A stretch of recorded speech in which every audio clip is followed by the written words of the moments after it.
I suffer from an extremely rare type of muscular dystrophy, and I have to take medication or I'll die. Right now I weigh less than 80 pounds. I have all my life.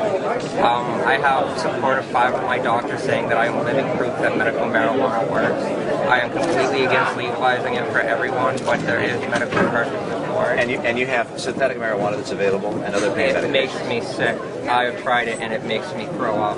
I have tried all the medications there are and all the forms that come in, appetite stimulators or steroids. I have muscular dystrophy. That's completely against my DNA. I'm sorry to hear that. My question for you is, will you arrest me and my doctors if I get medical marijuana prescribed? I'm not in favor of medical marijuana being So will legal you in the have country. me arrested? How are you? Excuse me. I'm sorry. Will you please answer my question? Well, you have. Wait, are you not going to answer his question, Governor? I think I have. I'm not. No, he asked you if you were going to arrest. He asked if you were going to arrest patients like him, Governor. You're going to just ignore a person in a wheelchair? Oh, I spoke with him.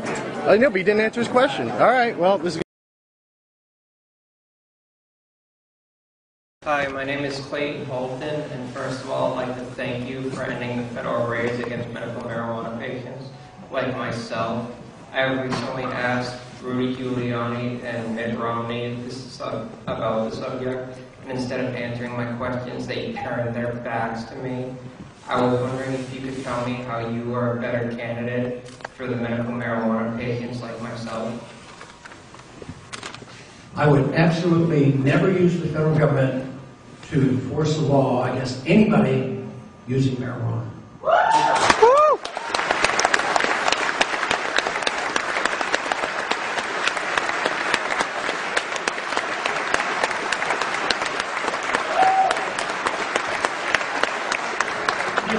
There's a couple reasons for that. We talk about medical marijuana, and as a physician, it's controversial in conventional medicine. I happen to believe that it's probably very, very helpful, and I'll bet you there's a few testimonials for that. But even in the legislative sense, in the political sense, the federal government doesn't have this authority.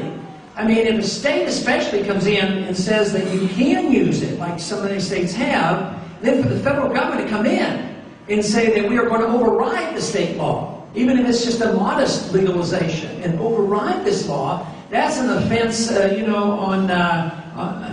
on the issue of states' rights. But how can people do this? How can an individual talk to you like that and say, well, I'm a compassionate conservative. I want you to suffer. That's what they're saying. You know, it's outrageous. And they don't know the history. How long has this war on drugs been going on? Essentially since the early 70s. The first marijuana laws were passed in 1938, and they knew they weren't allowed to outlaw it, so they passed a huge tax on marijuana.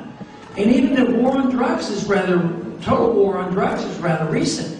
You know, think of all the respect that they had for the Constitution in, I guess, 1919 when they wrote a prohibition against alcohol. They knew they had to change the Constitution.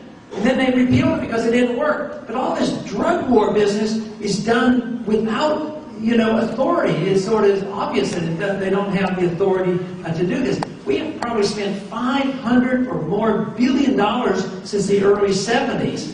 What do we do with individuals?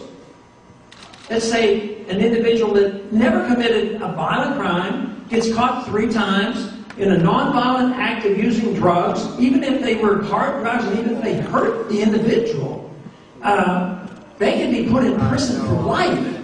At the same time, we have murderers and rapists and child molesters getting back out on the street. Who was it today that was just released after 35 years? Shot somebody who was famous. And anyway, Wallace, he attempted to kill him. But he gets out, he's back out on the streets, but yet they will put mandatory sentences. Our prisons are flooded with non-violent criminals. We treat people who aren't drug addicts as criminals. Do we treat all alcoholics as criminals? Oh no. Politicians drink alcohol. They're not going to do that.